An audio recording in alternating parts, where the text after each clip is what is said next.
بسم اللہ الرحمن الرحیم۔ السلام علیکم۔ حضرت علی رضی اللہ تعالیٰ عنہ اور بعض دوسرے صحابہ کرام حضور اقدس صلی اللہ علیہ وآلہ وسلم کے ساتھ ایک سفر میں تھے تو آپ صلی اللہ علیہ وآلہ وسلم نے ارشاد فرمایا کہ کیا میں بتا دوں کہ سب سے بڑھ کر دو بدبخت انسان کون ہیں؟ لوگوں نے عرض کیا کہ جی ہاں یا رسول اللہ صلی اللہ علیہ وآلہ وسلم، بتائیے۔ آپ صلی اللہ علیہ وآلہ وسلم نے فرمایا کہ ایک قوم سمود کا سرخ رنگ والا وہ بدبخت جس نے حضرت صالح علیہ السلام کی اونٹنی کو قتل کیا، اور دوسرا وہ بدبخت انسان جو اے علی تمہاری سر پر تلوار مار کر تمہاری داڑھی کو خون آلود کر دے گا۔ حضرت حسن بن علی رضی اللہ تعالیٰ عنہ بیان کرتے ہیں کہ صبح سویرے میں اپنے والد حضرت علی رضی اللہ تعالیٰ عنہ کے پاس آیا اور بیٹھ گیا۔ انہوں نے فرمایا رسول اللہ صلی اللہ علیہ وآلہ وسلم میرے خواب میں آئے۔ میں نے عرض کی یا رسول اللہ صلی اللہ علیہ وآلہ وسلم، مجھے آپ صلی اللہ علیہ وآلہ وسلم کی امت سے کس قدر فساد حاصل ہوا؟ رسول اللہ صلی اللہ علیہ وآلہ وسلم نے فرمایا اللہ سے ان کے لیے مانگو۔ میں نے کہا اے اللہ مجھے ان کے بدلے وہ دے جو ان سے بہتر ہو، اور ان کو میرے بدلے وہ دے جو مجھ سے بدتر ہو۔ اتنے میں ابن نباہ موذن آئے۔ انہوں نے کہا کہ نماز تیار ہے۔ حضرت حسن رضی اللہ تعالیٰ عنہ نے ان کا ہاتھ پکڑا تو آپ رضی اللہ تعالیٰ عنہ کھڑے ہو گئے اور مسجد کی طرف چلے۔ ابن نباہ ان کے آگے تھے اور حضرت امام حسن رضی اللہ تعالیٰ عنہ پیچھے۔ دروازے سے باہر نکلے تو ندا دی اے لوگو نماز نماز۔ اسی طرح وہ ہر روز کیا کرتے تھے۔ جب نکلتے تو ہمراہ ان کا درہ ہوتا اور لوگوں کو جگایا کرتے تھے۔ جب آپ رضی اللہ تعالیٰ عنہ کے مسجد جانے کا وقت قریب آیا تو آپ رضی اللہ تعالیٰ عنہ نے تازہ وضو کر کے باہر جانے کا ارادہ فرمایا۔ گھر میں مرغابیاں تھیں۔ جب حضرت علی رضی اللہ تعالیٰ عنہ سامنے آئے تو آپ کا دامن پکڑنے لگی اور آپ رضی اللہ تعالیٰ عنہ کو چھوڑتی ہی نہ تھی کہ آپ باہر تشریف نہ لے جائیں۔ صاحبزادوں نے چاہا کہ ان کو علیحدہ کریں۔ آپ رضی اللہ تعالیٰ عنہ نے فرمایا ان کو مت روکو، یہ میری جدائی میں رو رہی ہیں۔ حضرت حسن رضی اللہ تعالیٰ عنہ نے عرض کی کہ آپ رضی اللہ تعالیٰ عنہ یہ کیا فرما رہے ہیں؟ ہمارے دل کے ٹکڑے ہو رہے ہیں۔ حضرت علی مرتضیٰ رضی اللہ تعالیٰ عنہ نے فرمایا کہ میرا دل گواہی دے رہا ہے کہ میں اس مہینے میں شہید ہونے والا ہوں۔ پھر ایک ایک صاحبزادے اور صاحبزادیوں کو گلے لگا لگا کر رخصت کرنے لگے۔ در و دیوار سے الفراق الفراق کی صدائیں آ رہی تھیں۔ سب کی آنکھوں سے آنسو جاری تھے اور حضرت علی مرتضیٰ رضی اللہ تعالیٰ عنہ فرما رہے تھے کہ اسباب سفر باندھ رہا ہوں اور سب سے دل اٹھا لیا ہے، پرانے محبت کرنے والوں کو چھوڑ رہا ہوں۔ وقت آ گیا ہے کہ سارے غموں سے چھوٹ جاؤں، دنیا کی خوشی اور غمی پر لات مار دوں۔ کب تک منافقین کی دل دکھانے والی باتیں سنوں؟ کب تک ان کو اور ان کی مصیبت دہانے والی حرکات برداشت کروں؟ جنت کے محل ہمارے لیے آراستہ ہو رہے ہیں۔ ہم نے اس دنیا کے قید خانے میں بڑی محنت سے زندگی بسر کی ہے۔ مورخین اس بات پر متفق ہیں کہ حضرت علی مرتضیٰ رضی اللہ تعالیٰ عنہ کی شہادت خوارج کے ہاتھوں ہوئی۔ یہ وہی گروہ ہے جو حضرت عثمان رضی اللہ تعالیٰ عنہ کے قاتلوں میں شامل تھا۔ بعد میں اس گروہ میں اختلافات پیدا ہو گئے اور خوارج نے اپنی جماعت الگ بنا لی۔ باغی گروہ کے بقیہ ارکان بدستور حضرت علی رضی اللہ تعالیٰ عنہ کے گرد و پیش میں موجود رہے۔ تین حاجی ابن ملجم، برق بن عبداللہ اور عمرو بن بکر تیمی اکٹھے ہوئے اور انہوں نے منصوبہ بنایا کہ حضرت علی رضی اللہ تعالیٰ عنہ بن ابی طالب، امیر معاویہ بن ابو سفیان رضی اللہ تعالیٰ عنہ اور عمر بن العاص رضی اللہ تعالیٰ عنہ کو ایک ہی رات میں قتل کر دیا جائے اور تلواریں ذہن میں بجھا لی۔ ایک روز حضرت علی مرتضیٰ رضی اللہ تعالیٰ عنہ سے عرض کیا گیا امیر المؤمنین اپنے ساتھ محافظ رکھیے۔ ابن ملجم تلوار لیے آپ رضی اللہ تعالیٰ عنہ کے پیچھے پھرا کرتا ہے۔ حضرت علی رضی اللہ تعالیٰ عنہ فرمانے لگے ہر شخص کے ساتھ دو محافظ فرشتے ہر وقت موجود رہتے ہیں جو اس شخص کی حفاظت کرتے رہتے ہیں۔ جب اس کی موت کا وقت آ جاتا ہے تو وہ فرشتے ہٹ جاتے ہیں۔ انسان کی زندگی کی ایک حد ہے، وہ اس کے لیے ایک مضبوط قلعہ ہے۔ وقت سے پہلے کوئی کسی کو مار نہیں سکتا۔ ابن ملجم کوفہ آ کر دیگر حوارث سے ملا جو خاموشی سے مسلمانوں کے اندر رہ رہے تھے۔ اس کی ملاقات ایک حسین عورت قطامہ سے ہوئی جس کے باپ اور بھائی جنگ نہروان میں مارے گئے۔ ابن ملجم اس کے حسن پر فریفتہ ہو گیا اور اسے نکاح کا پیغام بھیجا۔ قطامہ نے نکاح کی شرط یہ رکھی کہ حضرت علی رضی اللہ تعالی عنہ کو قتل کر دیا جائے۔ ایک خارجی شبیب نے ابن ملجم کو روکا بھی اور حضرت علی رضی اللہ تعالی عنہ کی اسلام کے لیے خدمات کا حوالہ بھی دیا، لیکن ابن ملجم نے اسے قائل کر لیا۔ 19 رمضان المبارک سن 40 ہجری کو حضرت علی مرتضیٰ رضی اللہ تعالی عنہ نماز فجر کے لیے مسجد کی طرف تشریف لے گئے۔ ابن ملجم 2 ساتھیوں سمیت کستام کے گھر میں شراب پی کر مست پڑا تھا۔ کستام نے اسے جگایا اور کہا کہ اگر میرا ساتھ چاہتا ہے تو اس وقت کو غنیمت جان کہ اس وقت حضرت علی رضی اللہ تعالی عنہ مسجد میں اکیلے ہیں، پھر مسلمان جمع ہو جائیں گے، موقع ہاتھ سے جاتا رہے گا۔ ابن ملجم زہر آلود تلوار لیے ہوئے اٹھا۔ اس نے ایک منصوبہ بنایا اور طلوع صبح سے قبل مسجد میں چھپ کر بیٹھ گیا۔ حضرت علی رضی اللہ تعالی عنہ جب فجر کی نماز کے لیے مسجد کی طرف آ رہے تھے تو اس نے آپ رضی اللہ تعالی عنہ پر حملہ کر کے آپ رضی اللہ تعالی عنہ کو شدید زخمی کر دیا۔ زخمی ہونے پر آپ رضی اللہ تعالی عنہ کے لبوں پر جو پہلی صدا آئی وہ یہ تھی کہ رب کعبہ کی قسم آج علی رضی اللہ تعالی عنہ کامیاب ہو گیا۔ ابن ملجم شکی نے تلوار چلائی۔ اتفاق سے تلوار سر مبارک میں اس جگہ لگی جہاں جنگ خندق میں زخم آیا تھا۔ ہڈی توڑتے ہوئے سر مبارک کے نیچے تک پہنچ گئی۔ لیکن زیادہ قوی روایات یہ ہیں کہ آپ پر کوفہ کی جامع مسجد کے اندر حملہ ہوا جب آپ نماز کی حالت میں تھے۔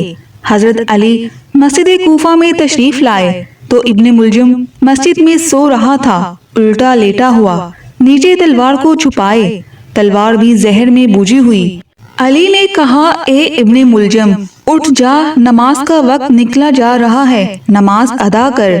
وہ ملعون اٹھا۔ علی نے آخری سجدہ کیا۔ یکایک ابن ملجم آگے بڑھا، ایسا وار کیا سر مبارک پر زہر میں بجھا ہوا خنجر اپنا اثر کر گیا۔ روزہ میں روزے دار کو ایسا زخم لگا کہ پھر اٹھ نہ سکے۔ مسجد کوفہ میں شور برپا ہو گیا، قیامت کا منظر تھا۔ تمام چہلے والے نالہ و فریاد کرنے لگے۔ حسن و حسین علیہ السلام مسجد میں تشریف لائے۔ اپنے بابا کی ریش مبارک خون سے تر دیکھی تو آنکھوں سے آنسو نکل آئے۔ اصحاب حضرت علی رضی اللہ تعالی عنہ کو کاندھوں پر ڈال کر گھر لے گئے۔ گھر والے تڑپ کر رہ گئے۔ اس کے 2 ساتھی جو حضرت امیر معاویہ اور حضرت عمر بن العاص رضی اللہ تعالی عنہ کو شہید کرنے روانہ ہوئے تھے، ناکام رہے۔ برق بن عبداللہ جو حضرت امیر معاویہ کو شہید کرنے گیا تھا انہیں زخمی کرنے میں کامیاب ہو گیا، لیکن انہوں نے اسے پکڑ لیا۔ حضرت عمر بن العاص رضی اللہ تعالی عنہ اس دن بیمار تھے، اس وجہ سے انہوں نے فجر کی نماز پڑھانے کے لیے خارجہ بن خزافہ رضی اللہ تعالی عنہ کو مقرر کیا تھا۔ تیسرے فسادی عمر بن بکر نے حضرت عمر بن العاص رضی اللہ تعالی عنہ کے دھوکے میں خارجہ بن حذافہ رضی اللہ تعالی عنہ کو شہید کر دیا۔ اس کے بعد وہ گرفتار ہوا اور مارا گیا۔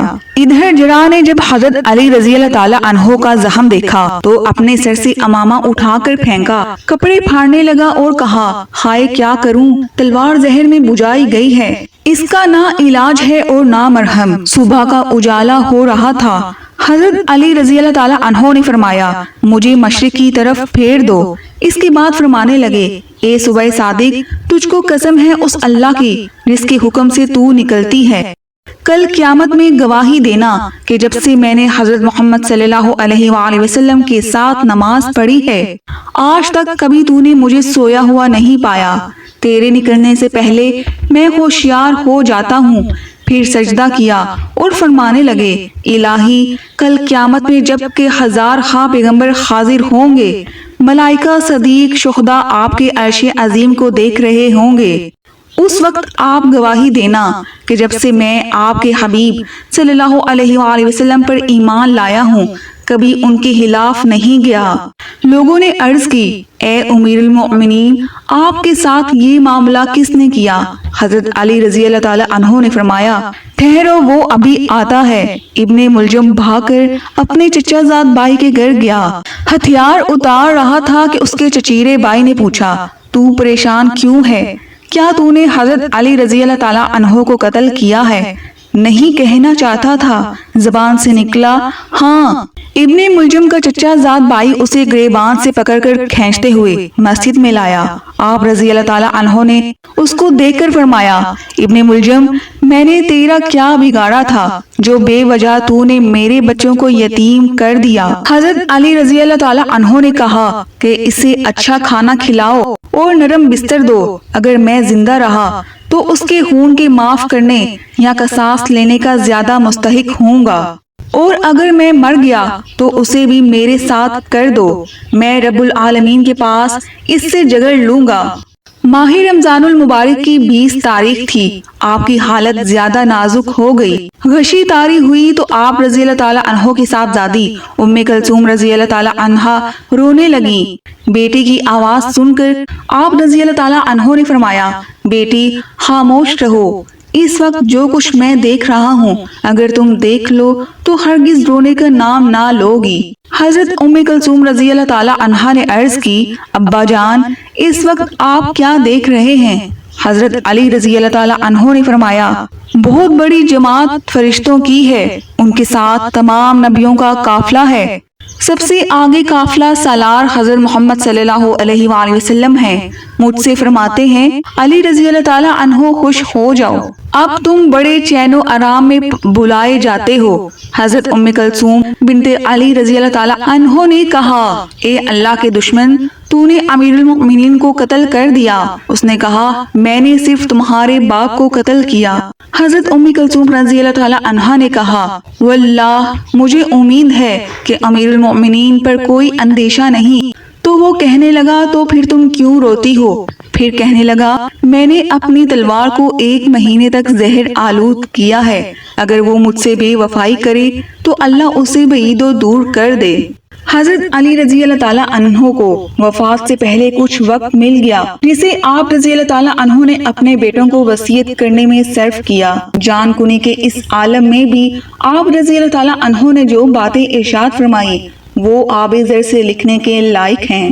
آپ نے حضرت حسن رضی اللہ تعالیٰ عنہ اور حضرت حسین رضی اللہ تعالیٰ عنہ کو بلوایا اور ان سے فرمایا میں تم دونوں کو اللہ سے ڈرنے کی وصیت کرتا ہوں، دنیا کے پیچھے ہرگز نہ لگنا، ہوا دنیا تم سے بغاوت ہی کیوں نہ کر دے، جو چیز تمہیں نہ ملے اس پر رونا نہیں، ہمیشہ حق بات کہنا، یتیموں سے شفقت کرنا، پریشان کی مدد کرنا، آخرت کی تیاری میں مصروف رہنا، ہمیشہ ظالم کے دشمن اور مظلوم کے حامی رہنا اور کتاب اللہ کے احکامات پر عمل کرتے رہنا، اللہ کے دین کے معاملے میں کسی ملامت کرنے والے کی ملامت سے مت گھبرانا۔ تیسرے بیٹے محمد بن علی رضی اللہ تعالیٰ عنہ سے فرمایا میں نے تمہارے بھائیوں کو جو نصیحت کی تم نے بھی وہ سن کر محفوظ کر لی، میں تمہیں بھی وہی وصیت کرتا ہوں جو تمہارے بھائیوں کو کی، اس کے علاوہ یہ وصیت کرتا ہوں کہ اپنے بھائیوں حسن اور حسین رضی اللہ تعالیٰ عنہ کی عزت و توقیر کرنا اور ان دونوں کے اس اہم حق کو ملحوظ رکھنا جو تمہارے ذمہ ہے، ان کی بات ماننا اور ان کے حکم کے بغیر کوئی کام نہ کرنا۔ پھر حسن اور حسین رضی اللہ تعالیٰ عنہ سے فرمایا میں تم دونوں کو بھی محمد کے ساتھ اچھے سلوک کی وصیت کرتا ہوں کیونکہ وہ تمہارا بھائی اور تمہارے باپ کا بیٹا ہے، تم یہ بھی جانتے ہو کہ تمہارا باپ اس سے محبت کرتا ہے۔ پھر خاص طور پر حضرت حسن رضی اللہ تعالیٰ عنہ سے فرمایا میرے بیٹے تمہارے لیے میری وصیت یہ ہے کہ اللہ سے ڈرتے رہنا، نماز وقت پر ادا کرنا، زکوٰۃ کو اس کے مصرف میں خرچ کرنا، وضو کو اچھی طرح کرنا کہ بغیر وضو کی نماز نہیں ہوتی اور زکوٰۃ نہ دینے والے کی نماز بھی قبول نہیں ہوتی، ہر وقت گناہوں کی مغفرت طلب کرنا، غصہ پینا، صلہ رحمی کرنا، جاہلوں سے بردباری سے کام لینا، دین میں فوقیت حاصل کرنا، ہر کام میں ثابت قدمی دکھانا، قرآن پر لازمی عمل کرتے رہنا، پڑوسیوں سے اچھا سلوک کرنا، نیکی کی تلقین اور برائیوں سے اجتناب کی دعوت دیتے رہنا اور خود بھی برائیوں سے بچتے رہنا۔ جب وفات کا وقت آیا تو پھر یہ قرآنی آیات پر مشتمل وصیت فرمائی۔ بسم اللہ الرحمن الرحیم، یہ وہ وصیت ہے جو علی رضی اللہ تعالیٰ عنہ بن ابی طالب نے کی ہے۔ وہ اس بات کی وصیت کرتا ہے کہ اللہ کے سوا کوئی معبود نہیں، وہ اکیلا ہے، اس کا کوئی شریک نہیں، اور محمد صلی اللہ علیہ وآلہ وسلم اس کے بندے اور رسول اللہ صلی اللہ علیہ وآلہ وسلم ہیں، جنہیں اللہ تعالیٰ نے ہدایت اور دین حق کے ساتھ بھیجا تاکہ وہ اس دین کو تمام ادیان پر غالب فرما دیں، خواہ یہ بات مشرکین کو ناگوار گزرے۔ یقیناً میری نماز، میری قربانی، میری زندگی اور میری موت سب اللہ تعالیٰ کے لیے ہے، جس کا کوئی شریک نہیں، مجھے اسی کا حکم دیا گیا ہے اور میں فرما بردار لوگوں میں سے ہوں۔ حسن بیٹا، میں تمہیں اور اپنی تمام اولاد کو اور اپنے تمام گھر والوں کو اللہ سے ڈرنے کی وصیت کرتا ہوں جو تمہارا رب ہے۔ اس بات کی وصیت کرتا ہوں کہ صرف اسلام ہی کی حالت میں جان دینا، تم سب مل کر اللہ کی رسی کو مضبوطی سے تھام لو اور تفرقہ میں نہ پڑو۔ میں نے ابو القاسم کو فرماتے سنا ہے کہ ایک دوسرے سے باہمی تعلق رکھنا اور اصلاح کرتے رہنا یہ نفل نمازوں اور روزوں سے بہتر ہے۔ اپنے رشتہ داروں سے اچھا سلوک کرنا، اس سے اللہ تم پر حساب نرم فرما دے گا۔ یتیموں کے معاملے میں اللہ سے ڈرنا، ان پر یہ نوبت نہ آنے دینا کہ وہ اپنی زبان سے تم سے مانگے اور نہ ہی تمہاری موجودگی میں پریشانی میں مبتلا ہوں، اور اللہ سے پڑوسیوں کے حقوق کے بارے میں بھی ڈرنا، کیونکہ تمہارے نبی صلی اللہ علیہ وآلہ وسلم کی بھی یہی نصیحت ہے۔ اس کے بعد حضرت علی رضی اللہ تعالیٰ عنہ نے اور بھی بہت سی نصیحتیں فرمائی، جن میں خاص کر نماز، زکوٰۃ، جہاد، امر بالمعروف کی نصیحت تھی، معاشرے کے کمزور طبقات یعنی غربا اور مساکین اور غلاموں کے بارے میں خاص وصیت فرمائی، اور صحابہ کرام رضی اللہ تعالیٰ عنہ کے بارے میں فرمایا تمہارے موجود ہوتے ہوئے کسی پر ظلم نہ کیا جائے، اپنے نبی کے صحابہ کے بارے میں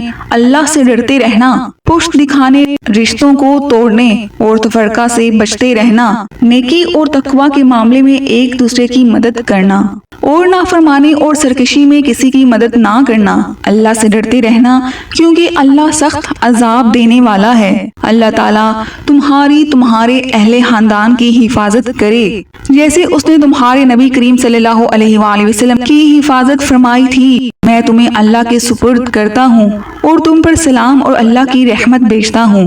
اپنے قاتل کے بارے میں حضرت علی رضی اللہ تعالیٰ عنہ نے وصیت فرمائی، بنو عبد المطلب، کہیں تم میری وجہ سے مسلمانوں کے خون نہ بہا دینا اور یہ کہتے نہ پھرنا کہ امیر المومنین قتل کیے گئے ہیں تو ہم ان کا انتقام لے رہے ہیں، سوائے میرے قاتل کے کسی کو قتل نہ کرنا۔ حسن رضی اللہ تعالیٰ عنہ، اگر میں اس کے وار سے مر جاؤں تو قاتل کو بھی ایک ہی وار میں ختم کرنا، کیونکہ ایک وار کے بدلے میں ایک وار ہی ہونا چاہیے، اس کی لاش کو بگاڑنا نہیں، کیونکہ میں نے رسول اللہ صلی اللہ علیہ وآلہ وسلم کو فرماتے سنا ہے کہ تم لوگ مسئلہ سے بچو، خواہ وہ باولے کتے کا ہی کیوں نہ ہو۔ حضرت علی رضی اللہ تعالیٰ عنہ سے دریافت کیا گیا، کیا آپ خلیفہ مقرر نہیں کریں گے؟ آپ رضی اللہ تعالیٰ عنہ نے فرمایا، نہیں، بلکہ میں تمہیں اس طرح چھوڑوں گا جیسے رسول اللہ صلی اللہ علیہ وآلہ وسلم نے تمہیں چھوڑا تھا، اور اگر اللہ تعالیٰ نے تمہاری بلائی چاہی تو وہ تم کو تمہارے بہترین آدمی پر اسی طرح اکٹھا کر دے گا جس طرح اس نے رسول اللہ صلی اللہ علیہ وآلہ وسلم کے بعد تمہیں تمہارے بہترین آدمی حضرت ابو بکر صدیق رضی اللہ تعالیٰ عنہ پر اکٹھا کر دیا۔